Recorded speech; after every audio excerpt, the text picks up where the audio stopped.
Assalamualaikum warahmatullahi wabarakatuh dan selamat pagi. Perkenalkan, nama saya Wirotomo Bainoto dan pada kesempatan kali ini saya akan menjelaskan mengenai materi medan elektromagnetik pembahasan elektrostatika dasar. Berikut merupakan bahasan-bahasan yang akan kita ulik selanjutnya, seperti analisis vektor, hukum kolom, medan listrik, densitas muatan, gradien, diff, dan juga rumus Kerr elektrostatika, teorema flux dari Gauss, potensial listrik, usaha, dan energi elektrostatika. Untuk yang pertama, yaitu analisis vektor. Jadi, pada analisis vektor ini merupakan besaran skalar. Nah, besaran skalar itu hanya memiliki nilai besaran saja tanpa arah, sedangkan besaran vektor yaitu merupakan besaran yang memiliki nilai dan juga arah. Dapat dilihat berikut merupakan operasi-operasi dari analisis vektor tersebut. Lanjut, kita akan ke sistem koordinat. Nah, sistem koordinat ini yang pertama ada Kartesian, yaitu sistem koordinat yang dibentuk oleh 3 buah garis lurus yang saling tegak lurus. Nah, ketiga garis lurus ini yaitu akan membentuk sumbu-sumbu yang kemudian akan disebut sebagai sumbu X, Y, dan Z dalam sistem koordinat ini. Yang selanjutnya terdapat sistem koordinat silindris, yaitu 3 variabel. Terdapat R dan juga terdapat theta dan Z. Variabel R dan theta merepresentasikan koordinat dalam bidang datar, sedangkan Z akan merepresentasikan koordinat dalam sumbu Z atau pada bidang vertikal. Selanjutnya terdapat sistem koordinat bola, yang dimana terdiri dari 3 variabel juga, R, theta, dan pi. Nah, variabel R ini jarak objek dari pusat bola, sedangkan variabel theta yaitu sudut antara sumbu X dan vektor posisi objek dalam bidang horizontal atau XY pada bidang datar. Variabel pi ini akan merepresentasikan sudut antara sumbu Z dan juga vektor posisi objek. Selanjutnya terdapat hukum kolom. Hukum kolom ini merupakan hukum ilmu fisika yang digunakan untuk menghitung gaya elektrostatis yang bekerja antara 2 buah benda bermuatan listrik. Dapat dilihat di sini representasi dari hukum kolom dengan keterangan F adalah gaya elektrostatis antara 2 benda dalam Newton. K merupakan konstanta kolom, Q1 dan Q2 merupakan muatan listrik, R adalah jarak antara kedua benda dalam meter. Selanjutnya yaitu medan listrik. Medan listrik ini merupakan medan vektor, berarti memiliki arah ya, yang terbentuk di sekitar benda bermuatan listrik dan mempengaruhi muatan listrik lainnya.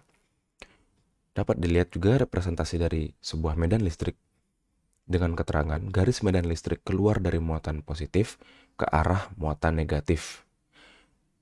Yang kedua, garis medan listrik selalu tegak lurus terhadap permukaan muatan dan tak ada satupun garis medan listrik yang bersentuhan atau saling berpotongan. Kemudian densitas garis medan listrik tinggi di daerah yang melengkung dan juga permukaan ekuipotensial selalu tegak lurus terhadap garis-garis medan. Selanjutnya terdapat muatan diskrit. Nah, medan listrik pada suatu titik dalam sistem diskrit itu dapat kita hitung dengan menggunakan hukum kolom dan juga prinsip superposisi. Nah, prinsip superposisi menyatakan bahwa medan listrik pada suatu titik akibat dari beberapa muatan listrik adalah hasil penjumlahan medan listrik pada titik tersebut yang disebabkan oleh setiap muatan listrik secara individual. Dapat kita lihat di sini merupakan rumus dan juga representasi dari muatan diskrit. Selanjutnya terdapat densitas muatan.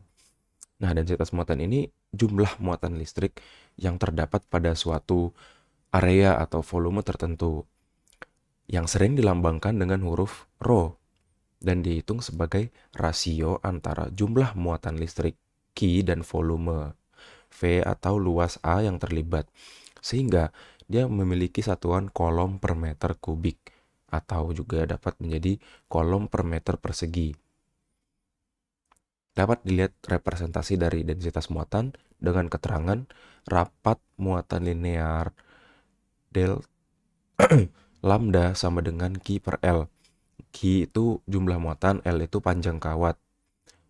Kemudian rapat muatan permukaan itu sama dengan Q per A. Untuk volumetrik sama dengan Q per V. Seperti itu. Lanjut ke muatan kontinu. Nah, jadi medan listrik yang dihasilkan oleh distribusi muatan yang kontinu seperti kawat berarus atau plat kondensator. Nah, pada kasus ini, distribusi muatan itu tidak terbatas pada titik-titik diskrit, melainkan selalu terdistribusi secara kontinu dalam bentuk garis, permukaan, atau volume. Seperti itu. Inilah representasi dari medan listrik muatan kontinu. Berikut juga merupakan rumus-rumusnya. Sekarang kita lanjut ke gradien, diff, dan curl. Nah, jadi ketiga hal ini itu merupakan sebuah operator matematika vektor yang digunakan dalam kalkulus vektor atau analisis vektor dalam menghitung medan vektor. Nah, jadi yang pertama itu merupakan gradien atau grad. Gradien adalah operator vektor yang menunjukkan arah dan besarnya perubahan maksimum dalam medan skalar pada suatu titik. Secara matematis, gradien dinyatakan sebagai rumus yang terdapat pada tampilan sekarang dan dengan keterangan IJK itu merupakan representasi dari arah sumbu pada koordinat kartesian di awal, yaitu sumbu X, sumbu Y, dan sumbu Z. Yang kedua yaitu diff atau divergensi.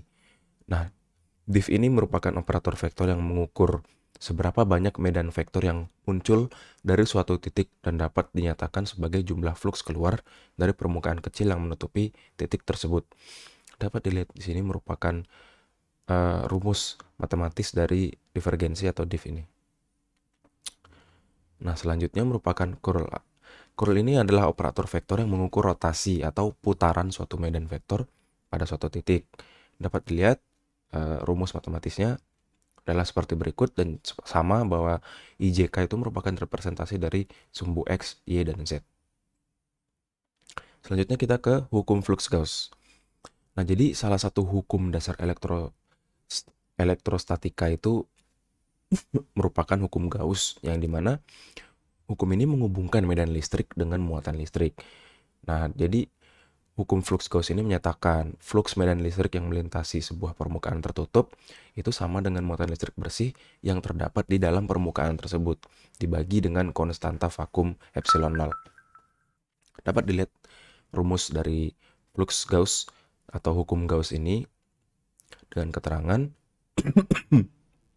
E adalah medan listrik, Q adalah muatan listrik bersih di dalam permukaan tertutup. Selanjutnya yaitu potensial listrik, yaitu besaran skalar yang menggambarkan energi potensial persatuan muatan pada suatu titik dalam medan listrik.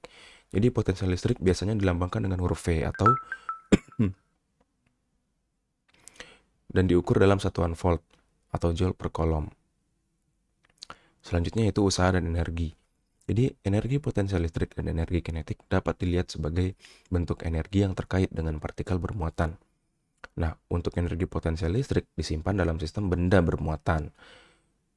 Kemudian usaha yang dilakukan untuk memindahkan muatan Q dari suatu titik dalam medan listrik dengan potensial V1 ke titik lain dengan potensial V2 diberikan oleh persamaan berikut.